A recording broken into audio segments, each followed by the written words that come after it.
Bonjour à tous. Donc, je suis vraiment heureuse d'être ici aujourd'hui pour vous parler des étoiles qui, vous le verrez dans cette présentation, je pense, sont en effet des véritables alchimistes. Alors les étoiles, on a un peu se dire qu'au XXIe siècle, on les connaît bien et qu'elles n'ont plus de secret pour nous finalement. Hein. Pourtant, en 2003, il y a l'Académie des sciences américaine qui avait identifié 11 grandes questions scientifiques pour le XXIe siècle. Et parmi ces 11 questions figurait celle-ci. Comment les éléments, depuis le fer jusqu'à l'uranium, ont-ils été fabriqués? Donc finalement, voilà, il y a encore des questions ouvertes du point de vue de ces étoiles et de la fabrication des éléments chimiques dans l'univers. Il y a des questions ouvertes et il y a beaucoup finalement de fausses idées qui circulent. Hein. Un exemple de ça, c'est le suivant. Voilà, donc je ne sais pas si vous connaissez le site qui s'appelle Astronomy Picture of the Day. C'est un site très sympa, c'est fait par la NASA en fait. Et tous les jours, vous avez une image astronomique qui est présentée, qui est expliquée par un scientifique. Et c'est pas vieux, le 25 janvier dernier, c'était pas une photo d'étoile en l'occurrence, mais c'était un tableau périodique. Donc vous reconnaissez peut-être le tableau périodique des éléments. Et ce tableau périodique avait un code de couleur. Ce code de couleur était censé expliquer où les éléments étaient produits dans l'univers. D'accord ? Et bien en fait, ce site, qui donc, on va dire, est une vitrine de la NASA, hein, puisqu'il est finalement financé par la NASA, c'est la communication de la NASA, ben, ceci c'est faux. Voilà. Donc, ils ont fait des erreurs grossières. Par exemple, dans le cadre de mon exposé aujourd'hui, vous verrez que le plomb qui est là, eh bien, n'est pas du tout fait par des supernovas, comme semble l'indiquer ce tableau. Donc, vous voyez, il y a encore, même sur des sites qui sont pourtant reconnus, il y a beaucoup de choses qui resteraient à préciser un peu mieux. Donc, mais reprenons depuis le début, finalement. Qu'est-ce qu'on connaît des étoiles et de la fabrication des éléments lourds dans les étoiles? Bien, en fait, cette histoire, ça remonte assez loin. Et déjà, de quoi sont faites les étoiles? Donc pour ça, on retourne voilà, avant Jésus-Christ. On est ramené à l'époque d'Aristarque de Samos, donc en moins 250 avant Jésus-Christ environ. Et il imaginait le Soleil comme une pierre incandescente plus grande que le Péloponnèse. Hein, donc tout est relatif. À l'époque, c'était très grand. Donc Aristarque de Samos, c'est lui qui a posé les bases de l'héliocentrisme, hein, donc qui à l'époque avait dit que la Terre tournait autour du Soleil. Hein, donc on ne l'a pas vraiment cru, ça a été longtemps oublié, ça a été découvert uniquement à la Renaissance, hein, par Galilée. Ensuite, bon, on fait directement un saut, parce qu'il ne s'est pas passé grand-chose de ce point de vue-là, du point de vue de la nature des étoiles, essayer de comprendre de quoi elles étaient formées. On arrive à William Herschel qui est le découvreur d'Uranus, hein, qui est représenté ici en compagnie de sa sœur Caroline, qui l'a énormément aidé lors de ses mesures astronomiques. Et pour William Herschel, le Soleil, c'était un corps solide, froid, avec une atmosphère chaude. Vous voyez ? Donc en fait, c'était pas du tout évident ce que c'était que le Soleil, ce que c'était que les étoiles. C'était pas quelque chose d'intuitif. En fait, sur Terre, la Terre, dans la philosophie de l'époque, était le lieu de l'imperfection. Et le ciel était le lieu de la perfection, des orbites parfaites des étoiles, des planètes, etc. Donc, il y avait plutôt ce dualisme-là. Et puis, 19e siècle, on arrive là à la découverte de la spectroscopie. Hein. Et donc, en 1802, William Wollaston observe des raies obscures dans le spectre solaire. Qu'est-ce que c'est qu'un spectre? En fait, vous imaginez un arc-en-ciel, hein, donc la lumière, en passant à travers des gouttes de pluie, par exemple, va être séparée en ces différentes composantes, en fait, en ces différentes couleurs. Et si on regarde finement ces différentes couleurs, eh bien, on obtient ce qu'on appelle un spectre. Donc, c'est une décomposition de la lumière en ces différents constituants. Et peu de temps après, en 1814, Fraunhofer observe le spectre du Soleil, donc comme ceci, ça c'est son dessin original, et puis il voit des raies sombres sur ce spectre du Soleil. Et à l'époque, ils ne comprenaient pas, ni Wollaston ni Fraunhofer n'ont compris ce que c'était, ils ont imaginé que ça pouvait être une séparation naturelle entre les couleurs. Ils s'en sont servis du point de vue des propriétés optiques de leur prisme, mais ils n'ont pas vraiment compris en quoi ça consistait. En fait, c'était pas possible à l'époque. Et ils en ont parlé aux astronomes, mais les astronomes de l'époque n'étaient pas très intéressés, en fait. Pourtant, Fraunhofer avait observé le Soleil, hein, mais les astronomes étaient plus intéressés à l'époque à mesurer les positions des planètes, des étoiles. Et la nature de la lumière qui venait des étoiles, ça ne les intéressait pas. Et c'est pour ça qu'entre 1814 et finalement 1860, c'est pas passé grand-chose. Hein. En 1859, en fait, Kirchhoff, qu'on voit ici avec Bunsen, a fait une avancée considérable, c'est-à-dire qu'il a compris que les raies sombres qu'on observait disaient quelque chose sur la nature de la matière qui était observée. Et donc ici, c'est un petit schéma qui explique la base de la spectroscopie. Donc si vous avez de la lumière blanche et que vous faites passer cette lumière à travers un élément diffractant, un prisme, vous allez obtenir donc le spectre de la lumière. C'est ce que j'ai mentionné avec l'arc-en-ciel. Vous séparez la lumière en ses différentes couleurs, en ses différentes composantes. Maintenant, imaginons qu'on ait un gaz chauffé. Par exemple, vous chauffez de l'oxygène, vous chauffez de l'azote. Et pareil, vous faites passer cette lumière à travers un prisme, eh bien, vous verrez apparaître des raies en émission, donc des raies brillantes, pas sombres, qui sont caractéristiques du gaz en question. Maintenant, si vous prenez le même gaz, mais qu'il est froid, ici c'est le même gaz, mais il est froid, et derrière, vous l'éclairez par une lumière blanche, eh bien, vous verrez la lumière blanche qui produit un spectre continu, c'est-à-dire sans raies, mais par-dessus, vous verrez des raies, cette fois sombres, en absorption, et si c'est le même gaz que là, exactement au même endroit que les raies brillantes. Et donc, en fait, ces raies sont une signature, une empreinte digitale, une carte d'identité de la matière, du gaz que vous êtes en train d'observer, les atomes qui sont dans le gaz. Et donc, Kirchhoff a expliqué justement ces raies sombres et ces raies brillantes comme l'absorption et l'émission de lumière par des éléments chimiques. Et peu de temps après, en 1964, Huggins a fait correspondre les raies qu'il observait dans les étoiles avec des raies qu'il observait avec des gaz terrestres, de la matière terrestre. Et donc ça, c'était déjà une révolution conceptuelle. On comprenait que les étoiles étaient faites de matière telle qu'on en a sur Terre. Les étoiles étaient faites de matière terrestre. Ça me paraît évident aujourd'hui, mais à l'époque, ça ne l'était pas. Donc ici, je montre quelques exemples de spectres un peu plus grands. Donc vous avez un spectre visible. Ici, vous avez par exemple le spectre de l'hydrogène. Vous voyez, avec des raies, quelques raies donc, en émission. Pour le néon, donc un autre élément chimique, vous aurez d'autres raies. Et ainsi, chaque élément chimique va avoir une signature spectrale, un ensemble de raies particuliers, par lequel on peut reconnaître cet élément chimique. Donc on commençait à mieux comprendre quelle était la nature des étoiles. Finalement, les étoiles étaient faites de la même matière que celles qu'on trouve sur Terre. À une exception près, ça c'est l'hélium, la découverte de l'hélium. Donc en fait, le 18 août 1868, Jules Janssen, qui était un astronome de l'Observatoire de Paris, a été en Inde. Alors pourquoi en Inde? Parce que vous voyez, il y avait une éclipse du Soleil et le trajet de la totalité est représenté ici. Et vous voyez qu'en Inde, précisément à Guntur, eh bien l'éclipse était totale. Et donc Jules Janssen est arrivé à Guntur et il a pris un spectre du Soleil et il a mesuré une raie d'un élément, ici, d'un élément, qu'il ne connaissait pas, mais la raie n'était pas très loin des raies du sodium, et le sodium, ça il connaissait bien, donc il a pensé que c'était peut-être une raie de sodium. En fait, peu de temps après, quelques mois après, Norman Lockyer a fait la même chose. Alors, lui, il n'a pas été jusqu'en Inde, il a fait ça en Angleterre, il a pris un spectre du Soleil, il a mesuré l'hélium, et donc il a appelé cet élément qu'on ne connaissait pas sur Terre, hélium, parce que hélios, Soleil. Voilà. On ne le connaissait pas encore sur Terre, mais en 1882, un Italien, Luigi Palmieri, a en fait observé de l'hélium dans les vapeurs du volcan Vésuve, dont il a fait aussi la spectroscopie. Et donc on avait ainsi découvert un élément en premier lieu dans le Soleil, mais qui finalement s'est révélé être également présent sur Terre.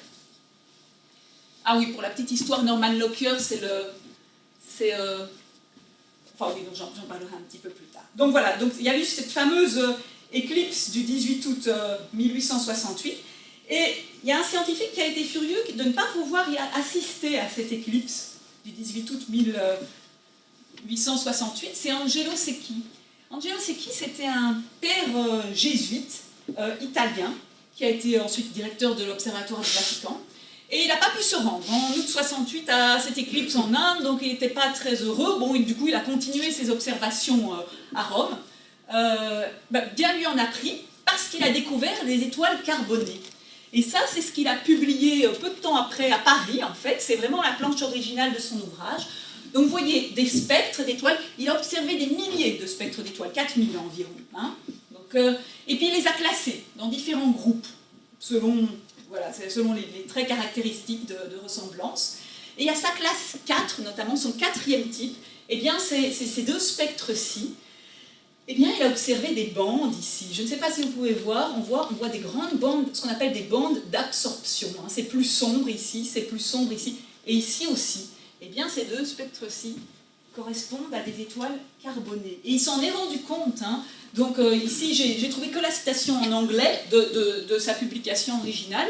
Mais donc il dit, on peut dire qu'il y a une analogie marquée entre les spectres des étoiles que j'ai observées et le spectre du carbone. Donc il avait découvert des étoiles carbonées, des étoiles enrichies en carbone.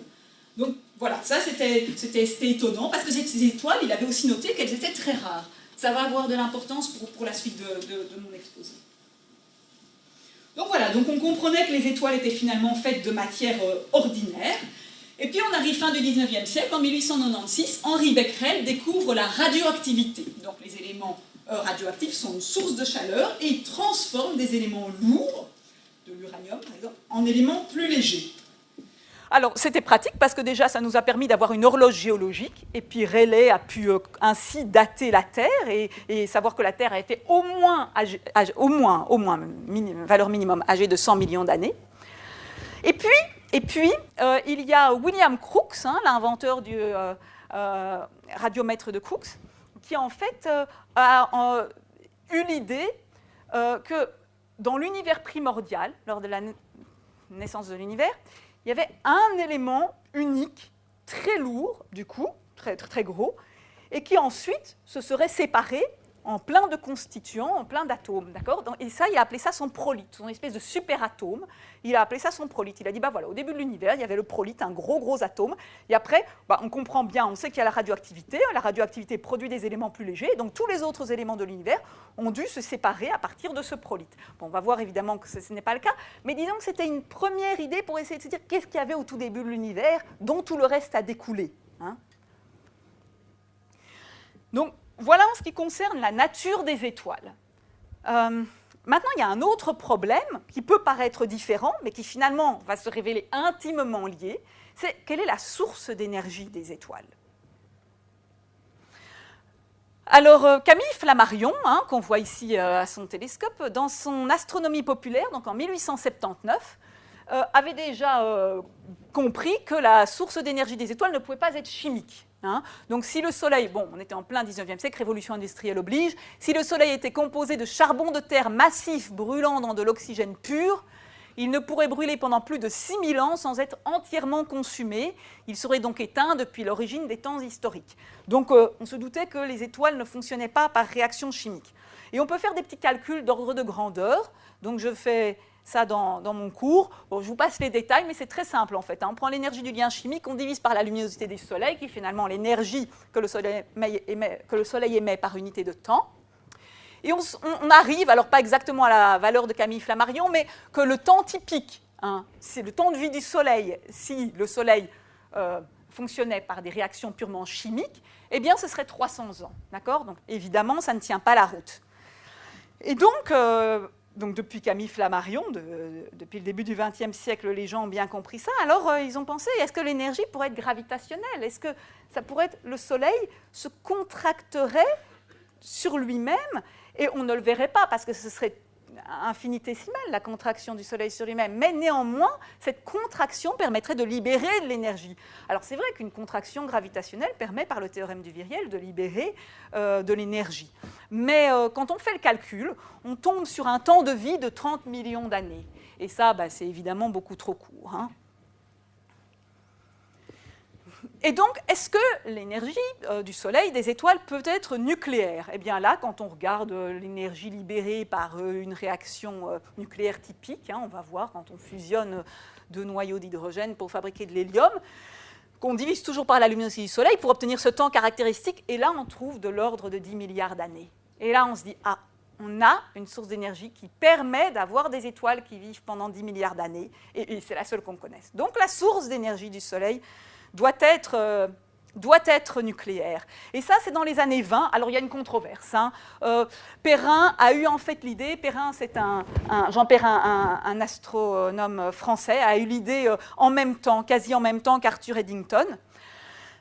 Et donc, ils ont eu l'idée qu'en fusionnant 4 protons, donc vous savez que les atomes sont composés, les noyaux sont composés de neutrons et de protons. Les neutrons sont des particules neutres, les protons sont chargés positivement. Eh bien, donc l'atome d'hydrogène, c'est un proton, le noyau est constitué d'un proton.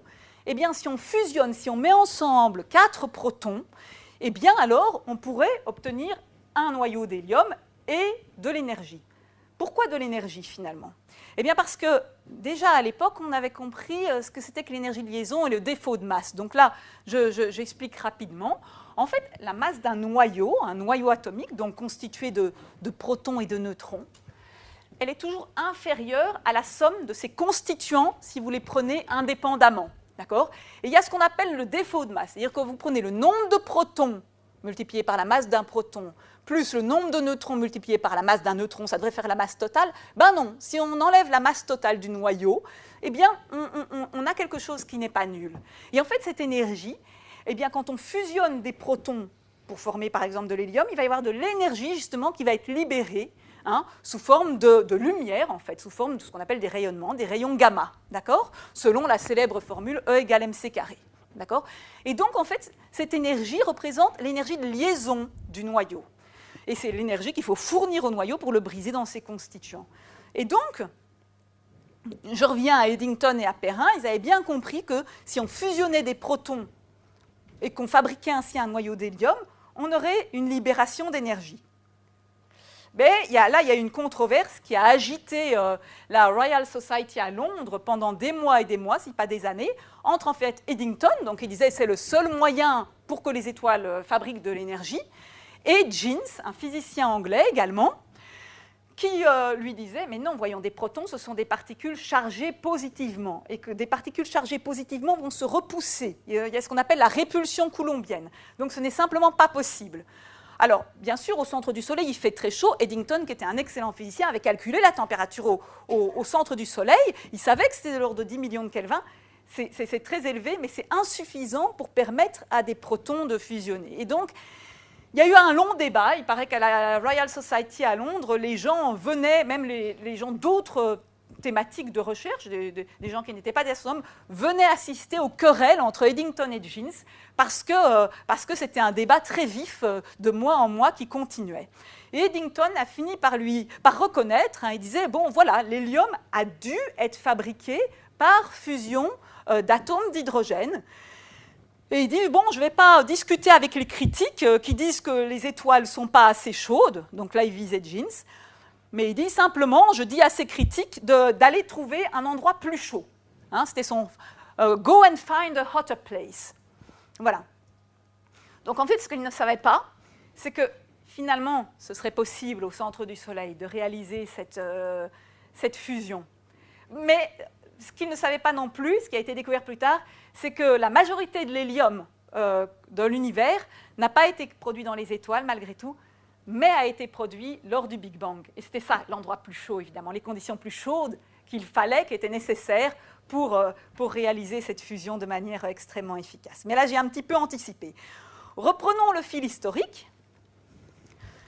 Donc, oui, il y a eu dans les années 20 ce physicien indien, Saha, qui a fait une avancée considérable en permettant de calculer les proportions entre les atomes ionisés, enfin dans différents niveaux d'ionisation. Bon, je ne rentre pas dans les détails, mais en établissant ces équations de l'équilibre d'ionisation, il a permis à cette chercheuse, Cecilia Payne-Gaposchkin, en 1925, de finalement comprendre, et dans sa thèse de doctorat, une fois pour toutes, quelle était la composition chimique du Soleil, parce que pour ça, on avait besoin de connaître les fractions d'ionisation.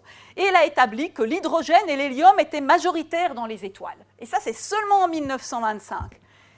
Et il y avait son rapporteur de thèse, Russell, Henry Russell, du diagramme de Hertzsprung-Russell, qui n'y a pas cru en fait, et qui lui a fait les pires misères, parce qu'il ne croyait pas que les étoiles étaient faites majoritairement d'hydrogène et d'hélium. Il lui a dit « personne ne va vous suivre là-dessus ». Et ce n'est que plusieurs années plus tard que finalement, d'autres chercheurs ont donné raison à Cecilia Payne-Gaposchkin.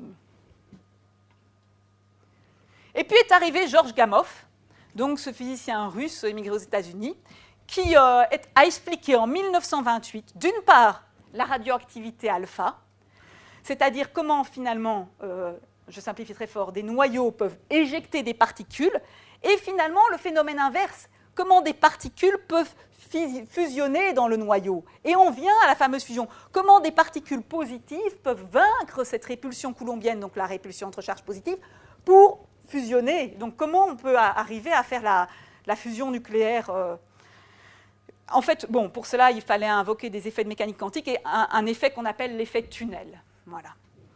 Donc Gamow a fait cette avancée considérable. Dans le même temps, on commençait à mieux comprendre la distribution des éléments chimiques à la fois sur Terre et dans les étoiles. Donc on commençait à observer la composition chimique des étoiles, on arrivait à le faire grâce à l'équation de Saha, justement. Et puis, on analysait des météorites, notamment des météorites qu'on appelle des chondrites carbonées, qui sont représentatives de la composition chimique du système solaire primordial. Donc, je ne suis pas une spécialiste du sujet. Véronique Dehan et Vinciane Debaille aussi, qui est peut-être là, là-bas, sont les spécialistes. Donc, je ne m'avancerai pas plus sur ce terrain. Mais néanmoins, donc, en analysant ces météorites, la composition chimique de ces météorites qu'on retrouve sur Terre en laboratoire, eh bien, on arrive à une distribution d'abondance qui est tracée ici. Donc ici, vous avez l'abondance des éléments chimiques en fonction de la masse atomique. D'accord ? Donc là, c'est les éléments légers, et puis des éléments de plus en plus lourds. Eh bien, les abondances dans ces météorites collent parfaitement, à quelques exceptions près, mais qu'on peut très bien expliquer parce que ce sont des éléments volatiles ou autres, avec les abondances qu'on trouve dans les étoiles. D'accord ? Donc en gros, je simplifie, mais en gros, la composition chimique du Soleil, c'est la même que la composition chimique de ces météorites, et c'est pour ça qu'on appelle cette courbe d'abondance une courbe d'abondance universelle. Bien. Et puis en fait, elle est universelle, mais elle présente des caractéristiques, en fait. Elle n'est pas monotone, par exemple. Donc en particulier, on voit qu'il y a un pic au niveau du fer, ici. Et puis il y a des irrégularités. Vous voyez, il y a un pic ici qui correspond à un noyau qui a 50 neutrons. Puis un autre pic ici qui correspond à un noyau qui a 82 neutrons. Et un dernier pic ici pour 126 neutrons. Et les physiciens, dans les années 20, ont très vite, même au début du XXe siècle, ont très vite réalisé que ces irrégularités correspondaient à des propriétés nucléaires. Donc, je reviens à l'énergie de liaison par nucléon. Vous savez, le défaut de masse dont j'ai parlé tout à l'heure. Eh bien, si on trace, en fonction du nombre de masses, l'énergie de liaison par nucléon, on obtient une courbe avec un maximum au niveau du fer. Au niveau du fer. Donc, on a ici une propriété qui ne dépend que des noyaux considérés, d'accord ? Et le fer occupe donc une position privilégiée, puisqu'il a l'énergie de liaison par nucléon maximale. Et on voit dans la courbe d'abondance universelle qu'on a un maximum au niveau du fer. Ça ne peut pas être un hasard. Par ailleurs, un modèle simple des noyaux, c'est le modèle en couche, d'accord ? Donc en fait, dans ce modèle en couche, on imagine que les neutrons s'assemblent sous forme de couches fermées, d'accord, de couches concentriques. Et puis, on a des noyaux qu'on dit magiques, c'est-à-dire qu'à chaque fois qu'on a une couche fermée de neutrons, ce noyau il va être très très stable. En particulier, il va avoir du mal à capturer un nouveau neutron parce que sa couche extérieure de neutrons, elle sera fermée, elle sera pleine. Et donc, s'il capture un nouveau neutron, il devra ouvrir une nouvelle couche plus à l'extérieur. Et donc, ces noyaux magiques, si vous voulez, qui ont des couches fermées de neutrons, ils constituent des goulots d'étranglement par rapport aux captures de neutrons. Et donc, on s'attend à ce que les abondances des éléments concernés soient spécialement importantes. Eh bien, ces noyaux magiques, c'est justement ceux-là. N égale 50. En physique nucléaire, on voit que ça correspond à une couche fermée de neutrons. Et puis, la couche suivante, c'est pour 82 neutrons. Et la couche d'après, c'est pour 126 neutrons. Ah ben, quels sont les éléments correspondants? Eh bien, pour la première couche fermée de neutrons, c'est du strontium. Et quand on regarde les abondances dans les étoiles de strontium, on remarque que les abondances de strontium sont spécialement importantes par rapport aux abondances voisines. Et pareil pour le... Non, alors excusez-moi, ici c'est la section efficace de capture de neutrons qui est représentée. La section efficace, donc la facilité avec laquelle ces noyaux vont capturer des neutrons, va être justement plus faible. Et donc, les noyaux vont s'accumuler. Et donc, on va observer beaucoup de strontium. On s'attend à trouver beaucoup de strontium dans les étoiles, beaucoup de barium, beaucoup de plomb. Si les étoiles arrivent à faire capturer des neutrons, d'accord? Donc, je reviendrai un peu plus loin dans mon exposé, mais tout ça pour dire que cette courbe d'abondance universelle, donc, à nouveau, l'abondance des éléments chimiques dans l'univers, reflète des propriétés purement nucléaires. Donc ça, c'est une autre preuve que des mécanismes nucléaires doivent être à l'œuvre pour la fabrication, la nucléosynthèse, la fabrication des éléments chimiques. Voilà, donc là, je récapitule. Similarité entre la courbe d'abondance universelle et la courbe de l'énergie liaison. Lien entre les pics de la courbe d'abondance et les noyaux possédant des couches fermées de neutrons. Donc, on a des mécanismes nucléaires à l'œuvre. Mécanismes nucléaires, donc, pour les mettre en action, eh bien, évidemment, il faut des environnements très chauds, comme le disait Eddington, find a hotter place, ou des particules très énergétiques. Et là, il y a deux écoles qui ont été... deux écoles. Alors d'abord, il y a Gamow, celui de tout à l'heure, de la radioactivité et de l'effet tunnel, qui a proposé que cet environnement très chaud, eh bien, c'était le Big Bang. Donc que tout avait été fait lors du Big Bang. Et puis, il y a eu son contradicteur, Fred Hoyle, qui, lui, a proposé que la nucléosynthèse, la fabrication des éléments chimiques se faisait dans les étoiles. D'accord ? Et cette discussion a duré des dizaines d'années entre Fred Hoyle d'un côté et Gamow de l'autre. Fred Hoyle, pour la petite histoire, c'est celui qui a donné son nom au Big Bang, mais par dérision, parce qu'il voulait s'en moquer, justement. Il n'y croyait pas au Big Bang, et lors d'une émission radiophonique, il s'en est moqué en disant « Mais enfin, qu'est-ce que c'est que cette explosion primordiale dont vous parlez? Qu'est-ce que c'est que ce Big Bang ?» D'accord ? Il n'y croyait pas. Il pensait que l'univers était stationnaire, en fait. Et même quand finalement des preuves observationnelles du Big Bang sont arrivées, il n'a pas admis que le Big Bang avait pu se passer. Il est toujours resté un fervent partisan d'un univers purement stationnaire. Maintenant, en ce qui concerne vraiment la fabrication des éléments chimiques, voilà, donc on est à cette époque, on est dans les années 20-30, et finalement, qui avait raison entre Gamow et Hoyle? Alors, considérons tout d'abord la nucléosynthèse primordiale. On va prendre le point de vue de Gamow et se dire, est-ce qu'on arrive, lors du Big Bang, à fabriquer tous les éléments chimiques? Et donc là, c'est très simple. Voilà, on va faire de la nucléosynthèse primordiale. Donc, nous voilà au temps du Big Bang. Donc, au début, vous avez une soupe de protons et de neutrons. Et vous allez voir, c'est aussi simple que 1 plus 1 égale 2. On prend un proton plus un neutron, et il suffit que la température ait baissé un petit peu après le Big Bang. Donc ça, c'est quelques secondes après. Il ne faut pas attendre longtemps. Et on arrive à former du deutérium. D'accord ? Ensuite, on prend du deutérium, 2 noyaux de deutérium, donc 2 plus 2. On arrive à former du tritium ici. Donc les protons sont en bleu, les neutrons sont en rose. On arrive à former du tritium plus un proton. Donc là, on a fait 2 plus 2. Eh bien, ça fait 3 plus 1, du tritium et un proton qui s'échappe. Et puis, on prend le tritium, on rajoute un deutérium. Donc, on fait 3 plus 2. Et on arrive à fabriquer de l'hélium. Donc, à partir d'hydrogène, de protons, on est arrivé sans problème à fabriquer de l'hélium.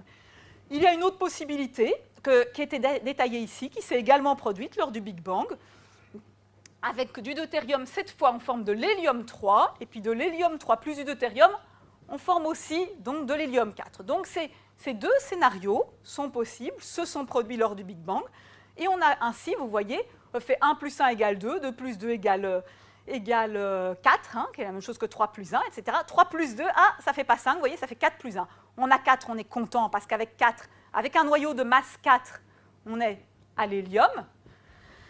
Et là, avec ce scénario-ci, on arrive également à un noyau de masse 4, on est à l'hélium. Et puis, ce qu'on a envie de faire, évidemment, c'est 4 plus 1 maintenant, capturer un proton sur un noyau d'hélium pour ainsi continuer la chaîne et fabriquer des noyaux de plus en plus lourds par cette arithmétique. Et en fait, ça, c'est impossible, parce qu'il n'existe pas de noyau atomique stable de masse 5, ni 8, d'accord? Les numéros 5 et les numéros 8, c'est les deux seuls qui manquent. Et donc là, la nucléosynthèse primordiale, elle s'est arrêtée, en fait. Donc, lors du Big Bang, il y a eu tout ceci. Alors, il y a eu quand même 4 plus 3, parce que avec de l'hélium et du tritium, on peut fabriquer du lithium. D'accord? On a fabriqué un tout petit peu de lithium lors du Big Bang, et puis ça s'est arrêté. L'univers était suffisamment dilaté, la température avait suffisamment diminué pour qu'il n'y ait plus moyen de faire de la nucléosynthèse. Donc, lors du Big Bang, on a fabriqué donc, de l'hydrogène, deutérium, tritium, hélium, des traces de lithium, et c'est tout. Donc, évidemment, Gamow était un petit peu déçu de ne pas pouvoir aller plus loin que l'hélium et le lithium. Alors, bon, en attendant, les astrophysiciens se sont dit, OK, ça s'est produit lors du Big Bang, mais dans le Soleil, finalement. Quelle est la source d'énergie du Soleil? Et ça, c'est Hans Bethe, qui, en 1938, a finalement lui-même, et bon, à chaque fois avec des co-auteurs, mais on va dire que c'était la cheville ouvrière, a identifié les cycles qui permettent dans le Soleil, à partir d'hydrogène, vous voyez, à partir de noyaux d'hydrogène, de fabriquer de l'hélium. Ce n'est pas tout à fait la même chose que lors du Big Bang, mais bon, voilà. Alors ça, c'est un cycle qui permet, voilà, à partir de 4 hydrogènes, on va dire, de fabriquer de l'hélium. Puis il y a un autre cycle qu'on appelle le cycle CNO.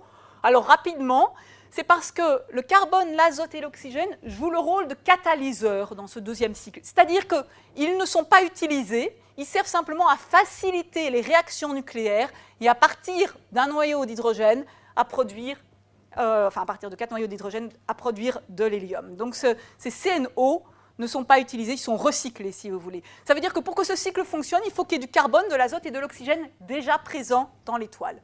Le Soleil, il fonctionne par ce cycle-ci, par ce cycle PP, comme on l'appelle proto-proton. Le cycle CNO est à l'œuvre dans les étoiles qui sont un petit peu plus massives.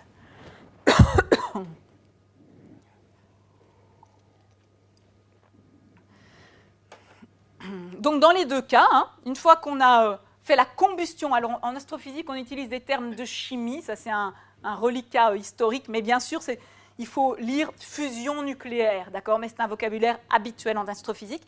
Donc, après cette fusion nucléaire de l'hydrogène, l'étoile a libéré une certaine quantité d'énergie, et puis il lui en reste un peu moins, puisque au total, on n'a que 8,6 MeV, bon ça c'est une unité d'énergie, pour arriver jusqu'au fer. Et sur les 8,6 MeV, après la fusion de l'hydrogène, on en a déjà utilisé 6, d'accord? Donc il n'en reste plus que 2,6, donc on n'a plus énormément de réserves d'énergie. Alors on savait depuis Angelo Secchi, vous vous rappelez, là, l'Italien qui n'avait pas pu assister à l'éclipse du Soleil, mais qui avait découvert les étoiles carbonées à la place, on savait qu'il y avait des étoiles riches en carbone. Donc là, finalement, on a vu que le carbone, l'azote et l'oxygène pouvaient être utilisés comme catalyseurs, mais on n'a pas vu comment ils pouvaient être produits, finalement. Donc en 1951, là on est après-guerre, eh bien, Salpeter identifie une réaction triple alpha, où à partir de 3 noyaux d'hélium, enfin plutôt deux noyaux d'hélium en forme du beryllium 8, qui a un temps de vie très très court, on capture de l'hélium dessus, on arrive à former du carbone 12. Donc elle s'appelle triple alpha parce que les particules alpha sont des noyaux d'hélium, et donc à partir de 3 noyaux d'hélium, on arrive à former du carbone 12. Bon, ça marche sur le papier, mais dans la réalité, ce n'était pas évident que ça fonctionne, en fait, parce que justement, tout ce qui était du point de vue de la physique nucléaire, la probabilité d'une telle réaction était infime. D'accord ? La probabilité que 3 noyaux d'hélium se trouvent pratiquement au même moment, parce que le beryllium 8 a un temps de vie tellement court qu'il faut que ces 3 noyaux d'hélium se trouvent pratiquement au même moment pour fusionner, cette probabilité-là est infime. Et c'est là qu'intervient Hoyle. Hoyle, que l'on voit ici avec William Fowler. Hoyle a dit, il a utilisé finalement le principe anthropique faible.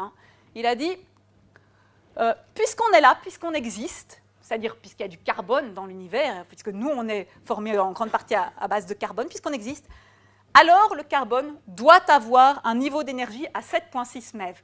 En clair, ça veut dire qu'il faut qu'il y ait une résonance pour que cette fusion de 3 noyaux d'hélium soit possible. Et donc, il a prédit un niveau d'énergie excité du carbone pour que cette réaction qu'on pensait trop peu probable puisse néanmoins se produire.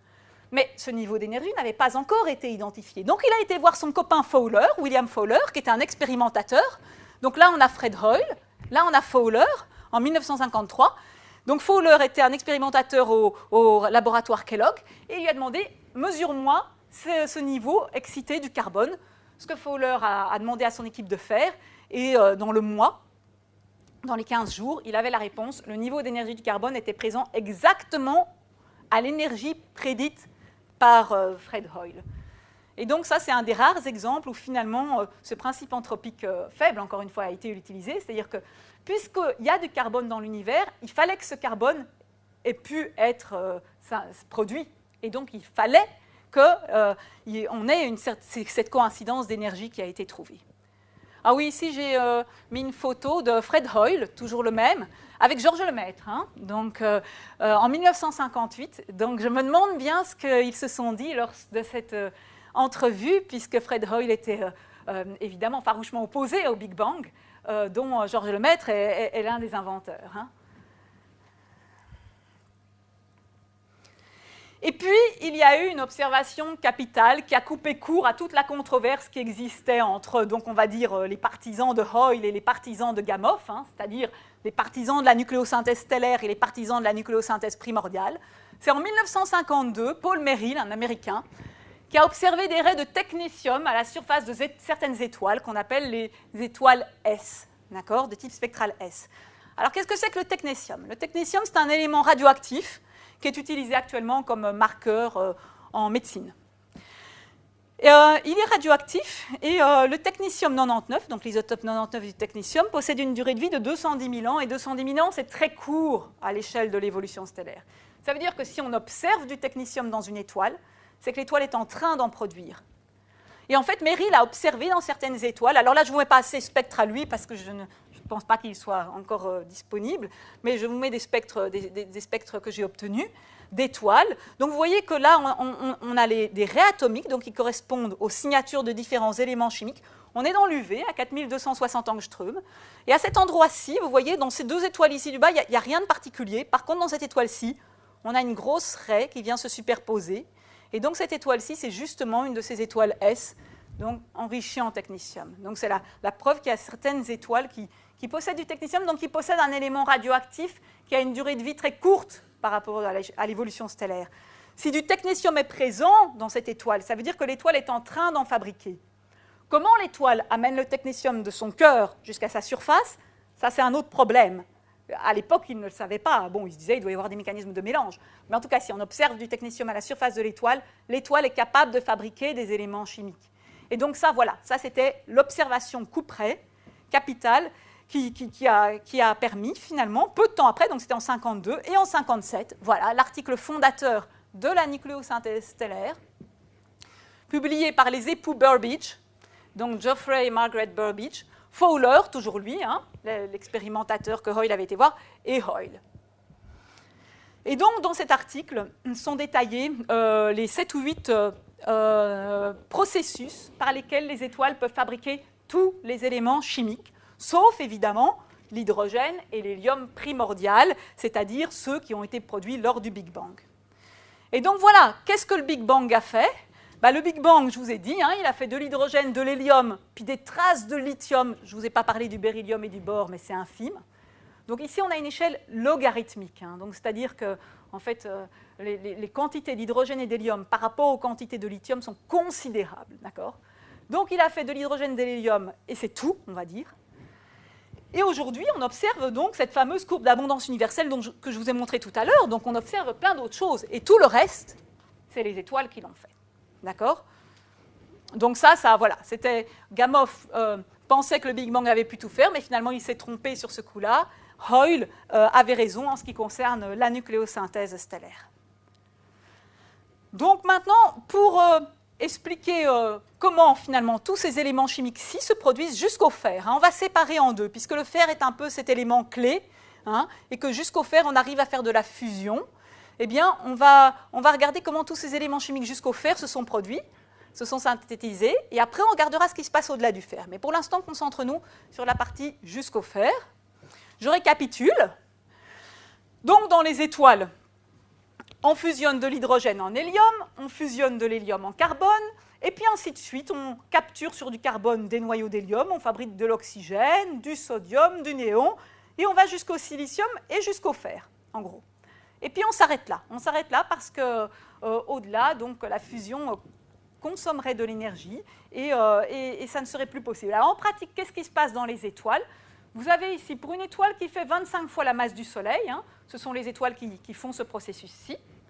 Ici, vous avez la masse interne et ici, vous avez en fonction du temps. Et bien, vous avez une phase qui correspond à la combustion d'hydrogène, combustion de l'hélium, du carbone, du néon, de l'oxygène, du silicium, et on arrive jusqu'au fer.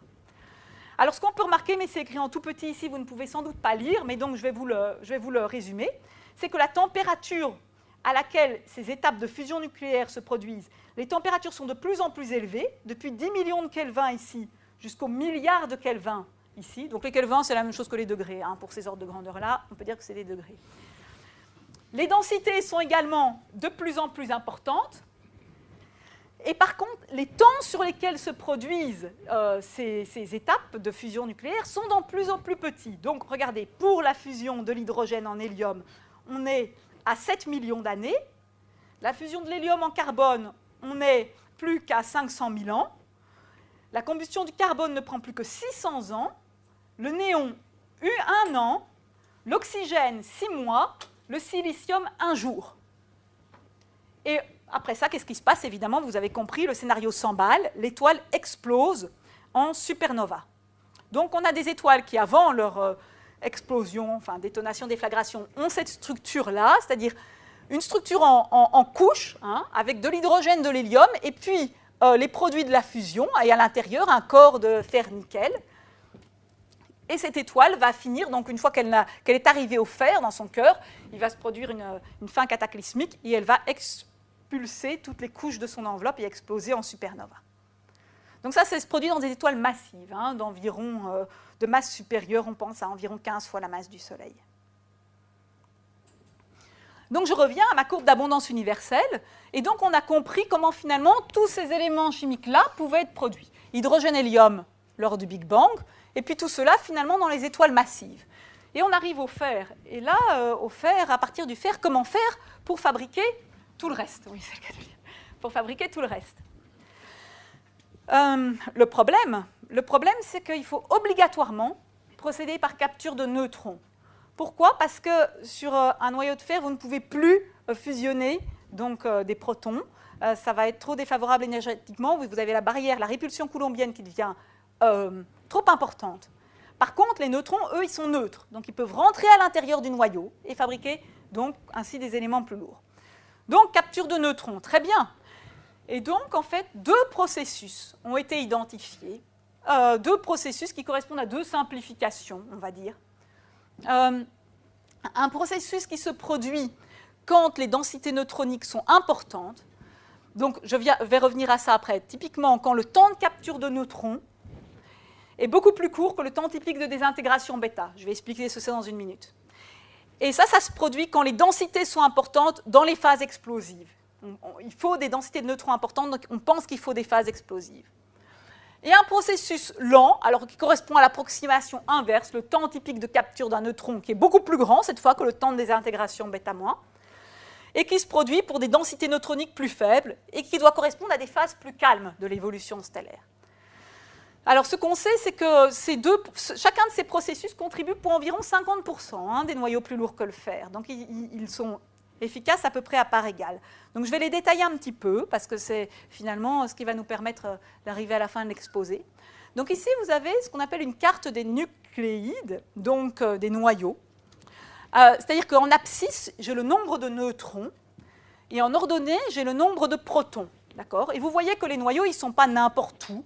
Ils suivent ce qu'on appelle la vallée de la stabilité nucléaire, c'est-à-dire que des noyaux, pour être stables, ils doivent avoir en gros, approximativement, le même nombre de protons et de neutrons à la grosse louche. D'accord ? Alors bien sûr, il y a des variations, il y a des différents isotopes, donc qui ont des nombres de neutrons différents pour un nombre de protons donné, mais en gros, ils suivent cette vallée de stabilité nucléaire.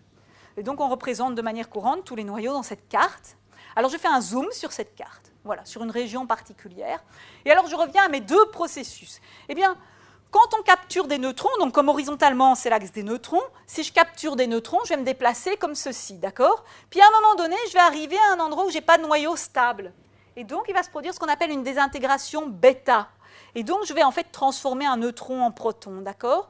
Donc, je vais me désintégrer. Puis, je vais peut-être capturer un nouveau neutron et puis à nouveau me désintégrer si ce noyau est très instable, d'accord ? Et donc, le processus S, justement, comme pour le processus S, le temps typique de désintégration bêta est beaucoup plus court que le temps typique de capture d'un nouveau neutron. On est dans des environnements peu denses en neutrons. Eh bien, le processus S, à chaque fois que c'est possible, on va se désintégrer en bêta. Et donc, on va suivre vraiment la vallée de stabilité nucléaire. Par contre, pour le processus R, qui se produisait dans les phases explosives, là où j'ai énormément de neutrons, là, je vais capturer beaucoup de neutrons, puis seulement quand je suis vraiment très loin de la vallée de stabilité, là, le temps de désintégration bêta va devenir vraiment, pour le coup, plus court. Je ne pourrai plus capturer de neutrons et on va se désintégrer. Donc, le processus R va produire des éléments sur le côté riche en neutrons de la vallée de stabilité. Enfin, pourquoi je vous parle de tout ça ? Donc simplement pour vous dire, on comprend bien qu'il doit y avoir deux processus qui correspondent à ces deux approximations. Alors maintenant, ça c'est du point de vue de la physique nucléaire, mais dans l'univers, ça se passe où ? Alors commençons par le processus R, rapide, celui qui se passe dans les environnements, on pense, explosifs. Quel est son site ? C'est-à-dire où se produit-il dans l'univers ? Eh bien, à l'heure actuelle, c'est inconnu, d'accord ? Et c'est pour ça que les Américains ont identifié ça comme une des grandes questions du XXIe siècle. On n'en sait rien, d'accord ? On sait que le flux de neutrons doit être important.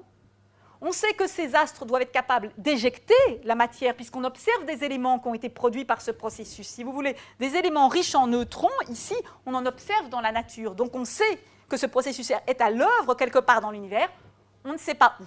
Alors évidemment, les astrophysiciens, les théoriciens ont des idées. Donc il y a deux candidats. Il y a les supernovas à effondrement de cœur, c'est-à-dire les étoiles très massives, justement, dont j'ai parlé tout à l'heure. Eh bien, une fois qu'elles sont arrivées au fer, qu'elles éjectent leur enveloppe, on va dire, on pense que dans l'éjection de l'enveloppe, il se produit des conditions nécessaires justement pour avoir ces flux de neutrons importants. Et donc ici, vous voyez une supernova, c'est une étoile, on ne la voit pas, et puis elle explose. Et brusquement, on voit un astre beaucoup plus brillant, là où il n'y avait rien sur la photo juste avant. Donc ça, c'est la supernova 1987A. Et ici également d'autres photos de cette supernova qui est assez récente. Un autre site possible, c'est finalement la coalescence d'étoiles à neutrons. Donc deux étoiles à neutrons, qui sont des astres dégénérés, en coalescent, pourraient produire du processus S. Donc à l'ULB, on travaille, j'ai un collègue Stéphane Gorielli, qui travaille notamment sur ce scénario-ci. Et pour l'instant, en fait, donc la situation n'est pas du tout tranchée, en fait. Aucun modèle ne permet, on va dire ab initio, à partir du début, d'expliquer le processus R. Alors, du coup, comment est-ce que j'ai pu dire, si finalement on n'a aucun modèle qui permet d'expliquer le processus R, comment est-ce que j'ai pu dire que j'avais 50% des éléments qui étaient fabriqués par ce processus R et l'autre moitié fabriquée par le processus S ?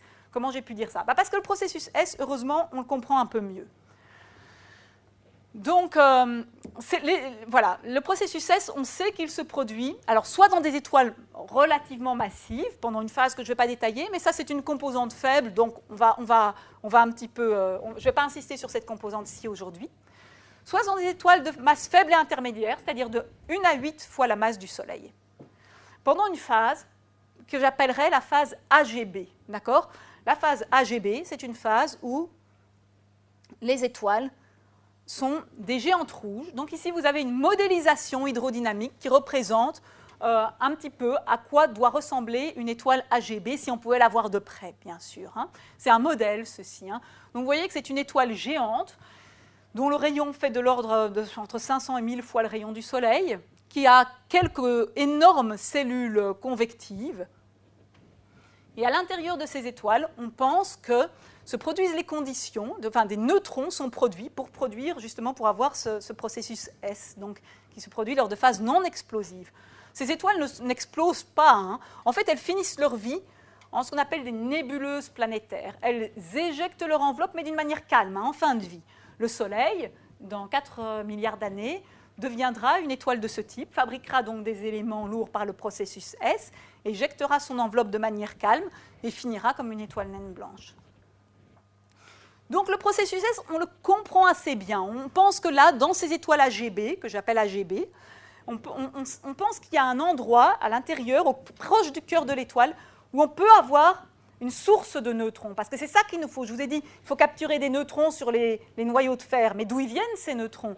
Comme ils sont instables, eh bien, ils ne peuvent pas être produits comme ça dans le milieu interstellaire. Il faut les fabriquer dans l'étoile. Eh bien, on pense que dans ces étoiles AGB, on a un moyen de fabriquer ces neutrons. Et une fois qu'on a les neutrons, on va les capturer sur des noyaux de fer et on va ainsi produire tous les éléments plus lourds.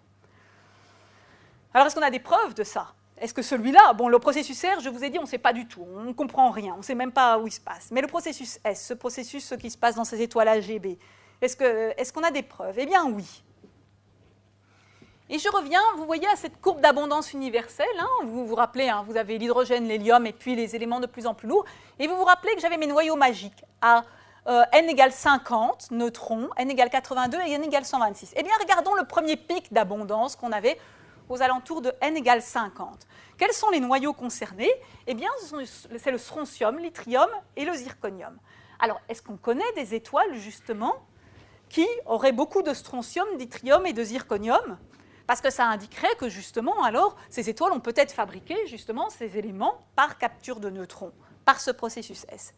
Eh bien oui, en fait, on connaît des étoiles qui sont très enrichies en zirconium et qui d'ailleurs présentent des bandes d'oxyde de zirconium. C'est une molécule qui se forme dès que la température n'est plus trop élevée.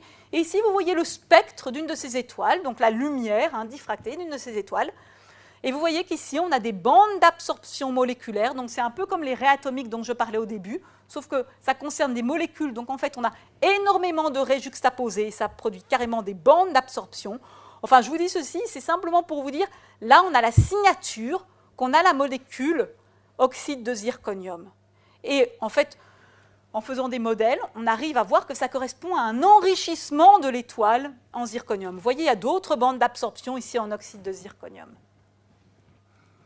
Alors maintenant, on va se dire, OK, donc on est convaincu qu'il y a des étoiles enrichies en zirconium. Mais maintenant, le pic suivant, la couche suivante de neutrons, à quoi ça correspond? Eh bien, ça correspond au barium, au lantane et au cérium. Est-ce qu'on a des étoiles enrichies en barium? Oui, on en connaît. Elles sont justement appelées les étoiles à barium. Et ici, vous avez un spectre d'étoiles à barium. On ne le voit pas très bien sur ce spectre basse résolution, mais ici, il y a la raie de barium à 4554, qui est une raie de résonance qui est très forte et qui est clairement apparente, tellement apparente que les spectroscopistes du milieu du XXe siècle ont appelé ces étoiles des étoiles à barium. Et donc, vous me voyez venir, évidemment. Mais le troisième pic, celui qui correspond à 126 neutrons, est-ce qu'on connaît des étoiles qui auraient des enrichissements particuliers et donc qui produiraient ces éléments-là, puisque finalement, après, on observe ces éléments dans la courbe d'abondance universelle. Quelles sont les étoiles qui produisent ces éléments-là? Eh bien, ces éléments qui correspondent donc à 126 neutrons, c'est le plomb et le bismuth. Ce sont les éléments les plus stables qu'on puisse former. Et alors, on s'est demandé, voilà une dizaine d'années, on s'est demandé à l'ULB, mais finalement, quelles sont les étoiles qui seraient susceptibles de fabriquer du plomb? Donc, on a demandé à nos collègues théoriciens, et nos collègues théoriciens nous ont dit, voilà, on fait la prévision suivante, c'est-à-dire que votre processus S, il sera spécialement efficace à faible métallicité. Qu'est-ce que ça veut dire à faible métallicité? Ça veut dire tôt dans l'histoire de la galaxie. D'accord? Donc là, ils nous ont sorti un petit graphe où on voyait l'abondance des éléments, donc en fonction de la masse atomique. Et voilà, donc j'explique. Vous avez cette courbe-ci pour une étoile comme le Soleil. Donc vous voyez, une étoile qui serait formée en même temps que le Soleil, mais qui serait déjà sur l'AGB. Elle formerait du strontium, du barium, mais pas du tout de plomb, ou très peu. Par contre, une étoile formée tôt dans l'histoire de la galaxie, vous voyez qu'elle formerait du strontium, du barium, mais énormément de plomb.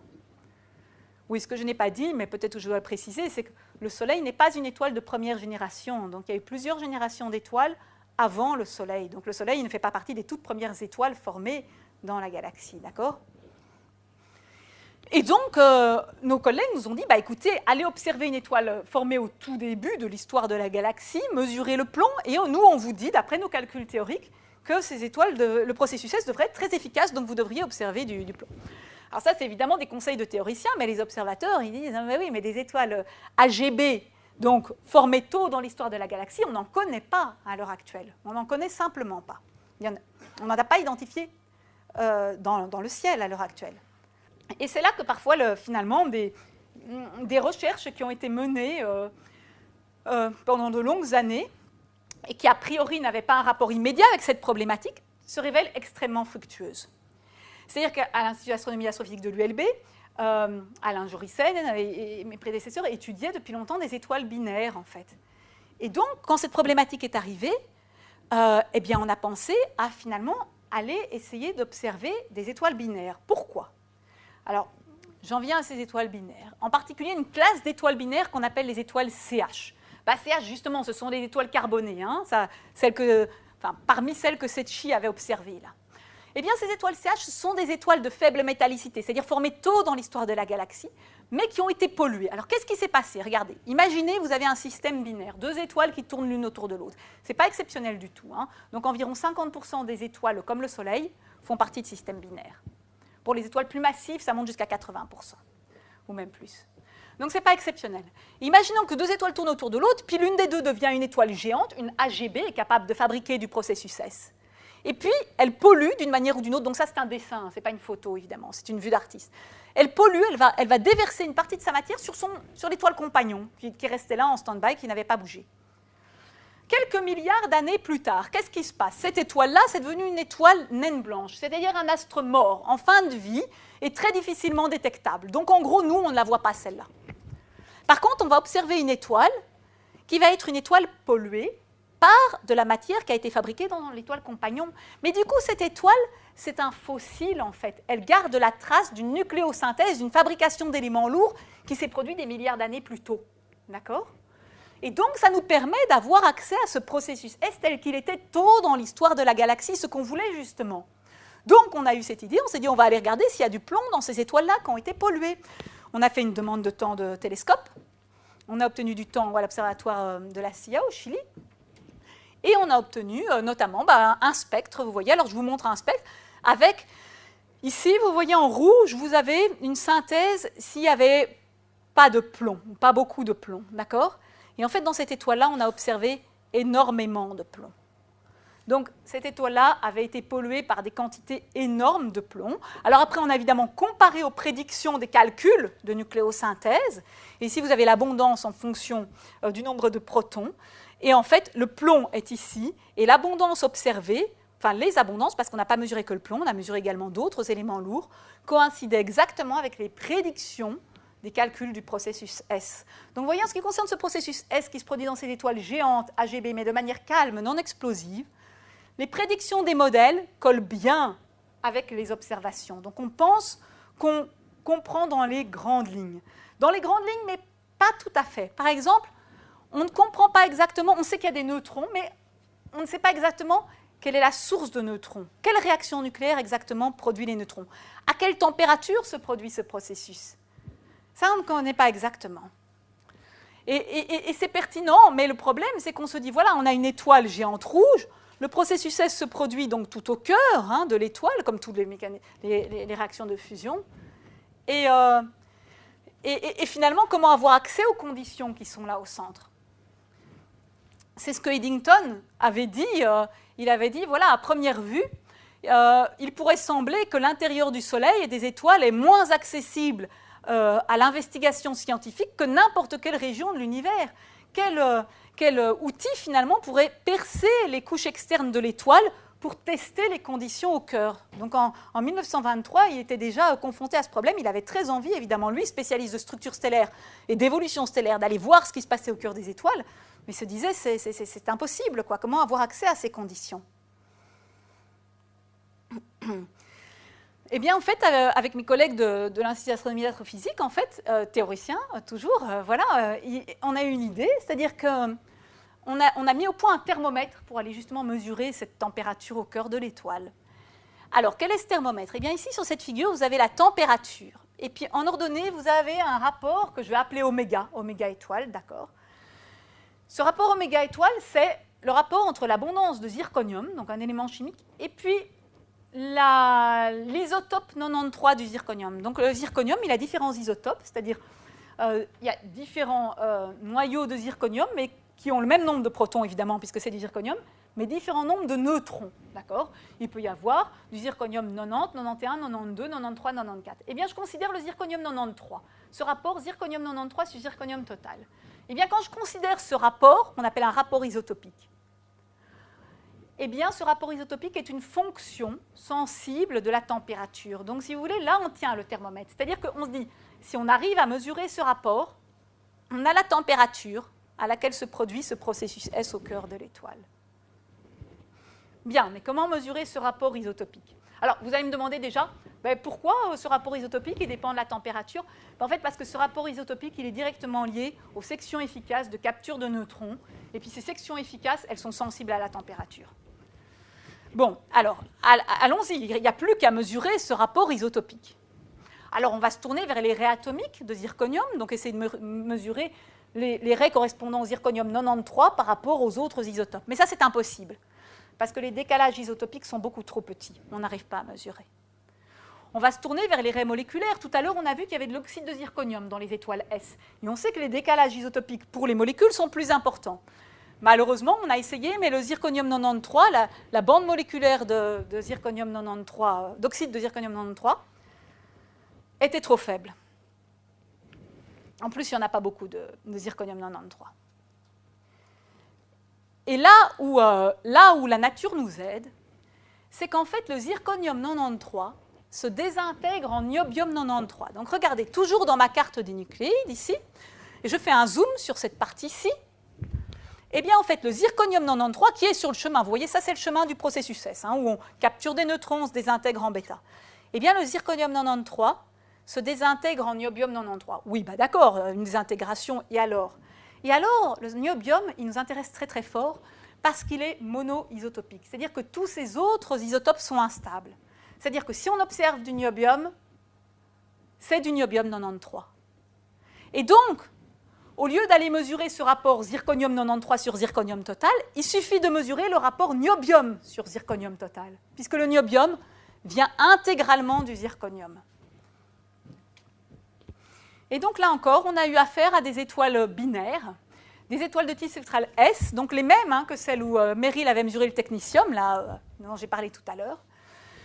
Et en fait, donc, dans ces systèmes, il y a une étoile pollueuse, qui est une étoile donc AGB, qui a fabriqué du processus S, donc qui a fabriqué du technétium, comme Merrill l'avait observé, qui a fabriqué du zirconium, dont du zirconium 93. Et puis quelques millions d'années plus tard, là il suffit d'attendre quelques millions d'années, parce que tout le zirconium 93 se sera désintégré en niobium 93, on aura une étoile qui aura été polluée, qui n'aura plus de technétium, le technétium aura disparu depuis, mais qui aura du niobium, qui est d'office du niobium 93. Et là, on va aller mesurer ce rapport isotopique, et là, du coup, on aura le thermomètre, on aura une mesure de la température du processus S qui s'est produit dans l'étoile qui a pollué, c'est-à-dire qui s'est produit au cœur de cette étoile-là.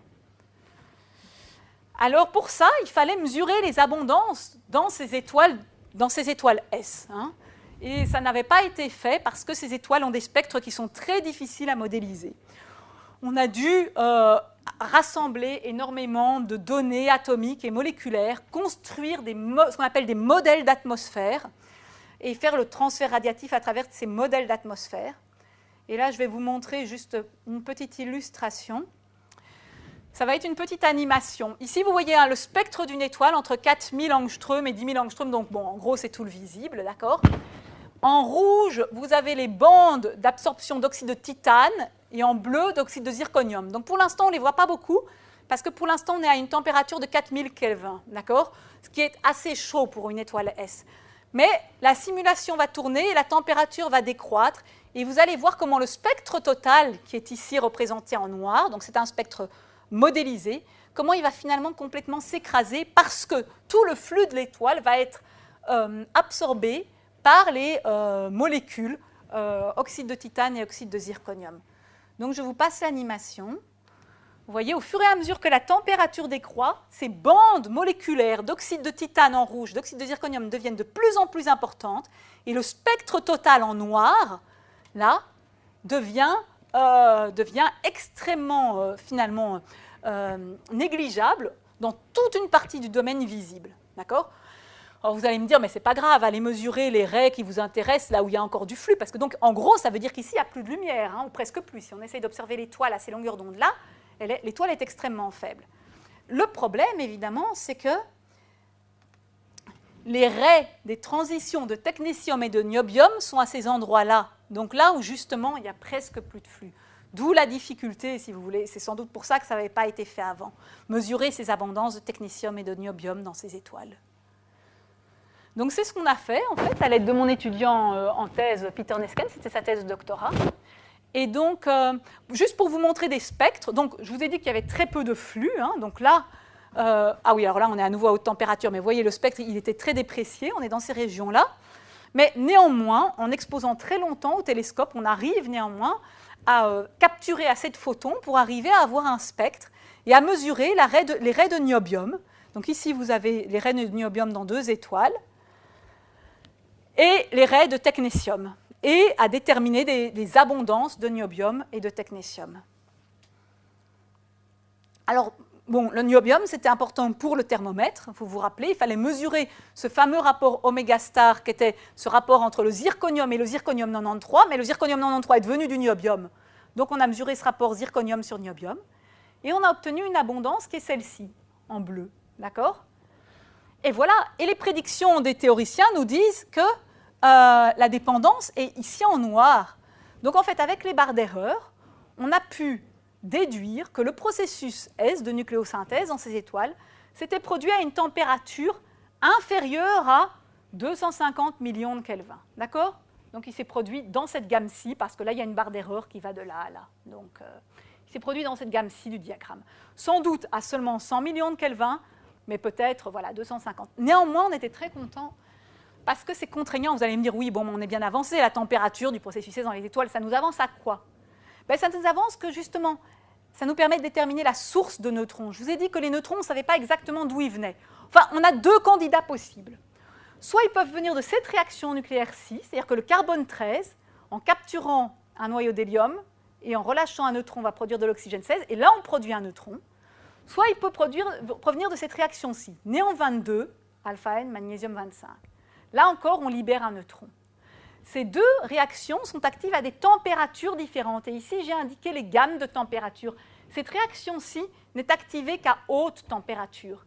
Eh bien voilà, grâce à notre mesure de température qui favorisait ces températures-ci, on a pu exclure cette source de neutrons. Et vous allez me dire, est-ce que c'est nouveau finalement? Est-ce que ça change la donne? Ben, un petit peu quand même, parce que avant, les 2 étaient également considérés, si vous voulez. Il y avait certains arguments en faveur de cette source, en effet, carbone 13, que finalement nous avons favorisé. C'était les modèles d'évolution stellaire et le fait qu'on n'observait pas de surabondance de magnésium 25 qu'on aurait dû observer dans le cas de l'autre source de neutrons. Donc il y avait certains arguments théoriques. Mais maintenant, les arguments en faveur de l'autre source de neutrons, c'est-à-dire le néon 22, étaient aussi importants. C'est-à-dire que quand on regarde les rapports isotopiques de ces fameuses météorites, ces chondrites carbonées, eh bien, quand on analyse la composition chimique de ces météorites, eh bien, ce qu'on appelle des rapports de branchement, donc en fait, ça c'est un petit peu trop long peut-être à expliquer, mais en tout cas, les analyses détaillées de composition chimique de ces météorites laissaient penser que la température était plutôt de l'ordre de 300 millions de Kelvin. Donc, laissait penser que c'était plutôt cette source de neutrons qui était à l'œuvre. Alors vous allez me dire, ah bah alors on a trouvé quelque chose qui est en opposition avec ce qui était connu. Oui et non, parce que là, ces météorites qu'on retrouve sur Terre, elles ne proviennent pas d'une étoile, elles ne proviennent pas d'un seul site du processus S. En fait, elles proviennent sans doute des résidus de plusieurs étoiles qui ont disséminé leur enveloppe à la fin de leur vie dans l'espace interstellaire. Et puis, à partir de ces nuages de gaz et de poussière expulsés par ces étoiles, se sont finalement reformées de nouvelles étoiles, dont le Soleil, avec son cortège de planètes, et donc avec des météorites qu'on a fini par avoir sur Terre. Mais donc, on pense que ça ne trace pas un site unique. Alors que notre mesure, finalement, du rapport zirconium sur niobium, on l'a mesuré dans une étoile bien précise, qui avait été polluée par une autre étoile, certes, mais le rapport n'a pas changé pendant la pollution, Et en fait, donc, on a mesuré ce rapport dans un site stellaire unique. Donc c'est un peu les deux résultats de cette étude qui a été publiée l'année passée dans Nature. Alors juste rapidement, et j'arrive à la conclusion en fait, on a également utilisé le fait que donc justement la désintégration du zirconium en niobium et la désintégration radioactive du technétium en ruthénium pour faire un peu comme la datation par carbone 14, c'est-à-dire qu'on a utilisé des radioisotopes pour mesurer les temps de vie, ou plutôt les temps pendant lesquels la nucléosynthèse se produit dans ces étoiles. Mais là, je ne vais pas rentrer dans les détails. J'arrive vraiment à ma conclusion. Donc, en fait, voilà. J'ai un peu parcouru les grands processus de nucléosynthèse et j'ai essayé de vous montrer comment ils étaient d'une part modélisés et d'autre part validés avec plus ou moins de précision par les observations. Bon, il reste évidemment des problèmes d'importance, notamment le lithium. Donc, tout n'est pas compris du point de vue des abondances observées de lithium dans l'univers. La convection, c'est-à-dire le mélange de matière depuis le cœur de l'étoile jusqu'à sa surface, n'est pas encore bien compris. Et puis, il y a des étoiles chimiquement particulières qui présentent des particularités chimiques qu'on a encore à l'heure actuelle beaucoup de mal à expliquer. Évidemment, ce qui nous intéresse, c'est d'essayer de comprendre la nucléosynthèse au premier temps de la galaxie et dans les galaxies extérieures, parce que ça nous montre comment cette nucléosynthèse évolue avec le temps dans l'univers, comment finalement la galaxie est un système fermé qui s'enrichit progressivement en éléments lourds et donc dont la composition chimique évolue. Et évidemment, ce qu'on voudrait comprendre, c'est la nucléosynthèse explosive, c'est-à-dire ce processus R dont j'ai dit qu'on ne connaissait rien. Enfin, peu de choses en tout cas.